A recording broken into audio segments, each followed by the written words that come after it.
Assalamualaikum warahmatullahi wabarakatuh. Waalaikumsalam warahmatullahi wabarakatuh. Baik, selamat pagi anak-anak. Pagi Bu. Bagaimana kabarnya? Alhamdulillah luar biasa. Allahu Akbar. Masya Allah, pada semangat semua. Udah pada sarapan ya? Iya Bu. Baik, sebelumnya Ibu absen dulu ya. Di sini siapa yang nggak hadir? Hadir semua Bu. Alhamdulillah hadir semua. Baik, di sini sebelum Ibu mulai, ketua kelas memimpin doa terlebih dahulu. Siap Bra, berdoa dimulai.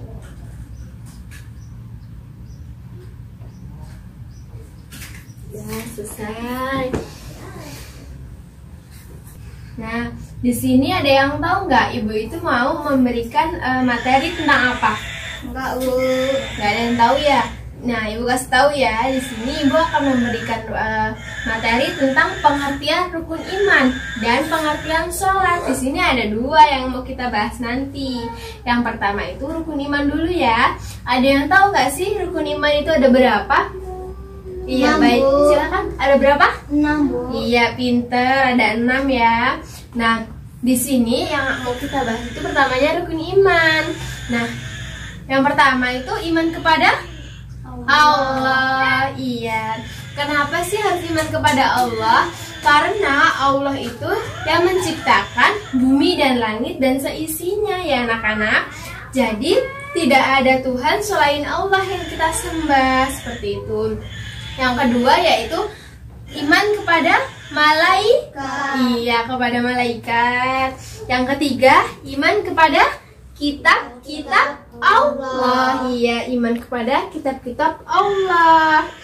Ada berapa? Ayo, kitab kita? 4. Iya, ada 4.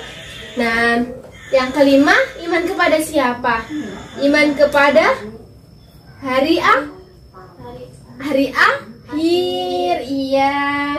Yang keenam, iman kepada qada dan qadar. Nah, selanjutnya rukun iman itu kan iman kepada Allah, iman kepada malaikat Allah, terus iman kepada kitab-kitab Allah, iman kepada Rasulullah, iman kepada hari akhir, iman kepada qada dan qadar.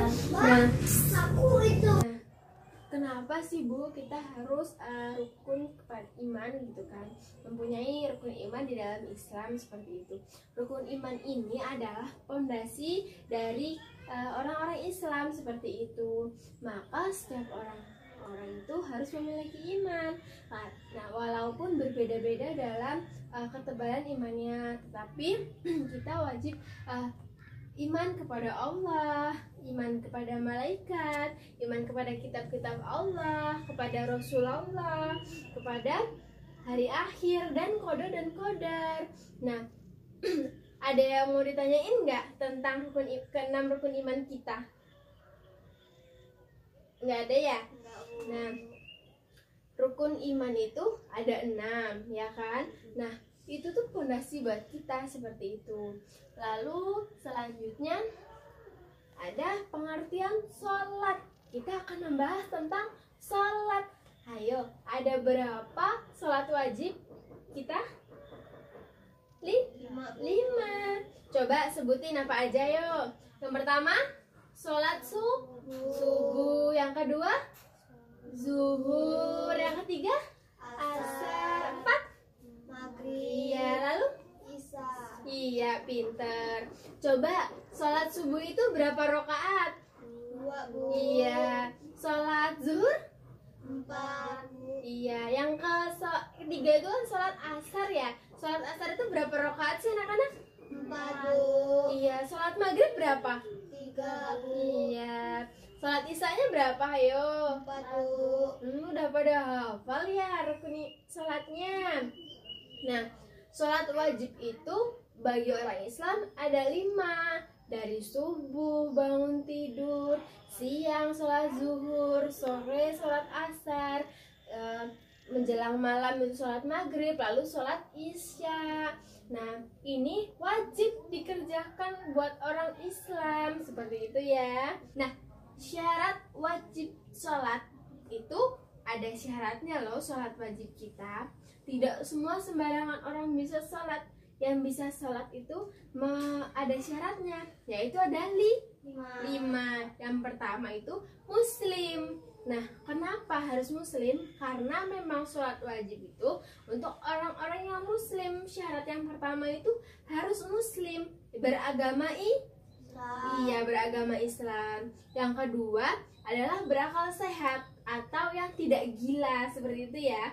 Orang gila itu di luar sana tidak wajib kan sholat, seperti itu. Jadi yang kedua itu syaratnya adalah berakal sehat. Yang ketiga sudah balik ya. Nah, kalau laki-laki sudah mimpi basah, yang perempuan sudah mengalami datang bulan, seperti itu. Yang keempat adalah suci dari hadas kecil maupun hadas besar. Nah, kenapa sih Bu harus suci dulu gitu? Kalau kita semisal nih mau sholat, kan tidak mungkin kalau kita itu sedang kotor seperti itu. Jadi kita harus mensucikan diri kita sendiri dan tempat sholat yang mau kita tempati untuk sholat. Yang kelima yaitu sadar sudah di tepat waktunya untuk sholat, seperti itu ya. Kita sadar bahwa sholat itu wajib bagi orang Islam, bagi mukmin, dari kita sendiri, seperti itu. Lalu syarat sah sholat itu yang lainnya adalah telah masuk sholat, gitu kan, telah waktu masuk sholat. Jadi kalau sudah azan itu kita buru-buru mengambil air wudhu dan sholat, seperti itu ya anak-anak. Nah, lalu yang kedua itu syaratnya adalah menghadap kiblat. Jadi kalau misal kita sudah zuhur, sudah azan, terus kita sudah mengambil wudhu, kita mau sholat, kita harus sholatnya menghadap kiblat, kiblat kita ke arah sana. Tidak kiblatnya di arah sana, sholatnya ke arah sana atau ke arah sana, itu tidak bisa ya anak-anak, harus menghadap kiblat. Jadi kita lihat kiblat yang tempat tinggal kita itu madhabnya kemana gitu. Lalu menutup aurat bagi perempuan pakai mukena. Walaupun nggak pakai mukena, aurat kita itu harus ditutup. Semisal jilbabnya harus besar, seperti itu ya. Ini ditutup, harus pakai kaos kaki, semua harus ditutup. Iya, menutup aurat. Kita harus menghadap Allah. Kita lagi menyembah Allah salat itu. Lalu suci badan, suci tempat, suci pakaian, dan suci dari hadas dan najis. Kita itu harus suci ketika kita sedang sholat, seperti itu. Nah, kenapa Bu harus kita suci seperti itu? Nah, kita itu nggak bisa kalau kita lagi kotor, lagi tempatnya juga kotor untuk sholat, itu tidak bisa seperti itu. Lalu mengetahui tata cara sholat, seperti itu ya, dari niat terus sampai salam kita harus tahu ya anak-anak ya. Baik, jadi tidak bisa sembarangan sholat. Orang gila di luar sana tidak wajib untuk sholat, karena syarat sahnya itu kita harus sehat akalnya, seperti itu ya. Jadi orang gila itu tidak wajib untuk sholat. Nah, dari kecil kita sudah diajarin sholat sama orang tua kita. Jadi nanti ketika kita sudah besar, kita sudah mengerti sholat itu bagaimana, caranya itu bagaimana ya. Nah, baik. Selanjutnya rukun salat ada berapa? 12. Yang pertama ada niat. Yang kedua itu berdiri tegak bila mampu. Nah, sholat itu bisa berdiri tegak bila mampu, ya kan? Nah, kalau nggak mampu buat berdiri tegak, kita duduk. cara mengerjakan sholatnya seperti itu ya. Duduk di bawah seperti itu ya. Jadi kalau nggak bisa berdiri tegap sholat biasa, boleh duduk. Kalau nggak bisa duduk, kalau yang sakit itu boleh berbaring ya di tempat tidurnya, ya kan, untuk mempermudah orang-orang sakit yang mau menjalankan sholat wajib ya anak-anak ya. Ya, Bu. Lalu yang ketiga, takbiratul ihram ya. Nah, terus membaca surat Al-Fatihah, terus rukun, terus sujud gitu ya, dan lain sebagainya. Ada 12 seperti itu. Nah, kita itu yang pertama harus niat dulu, lalu sampai salam kita harus tahu tata cara buat sholat seperti itu ya. Ada yang mau ditanyakan tidak? Tidak, sudah paham ya.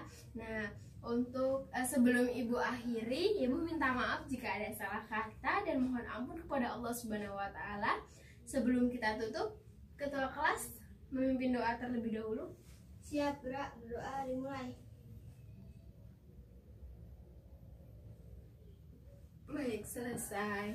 Nah, untuk menutup pertemuan kita hari ini, Ibu akhiri. Wassalamualaikum warahmatullahi wabarakatuh. Waalaikumsalam warahmatullahi wabarakatuh.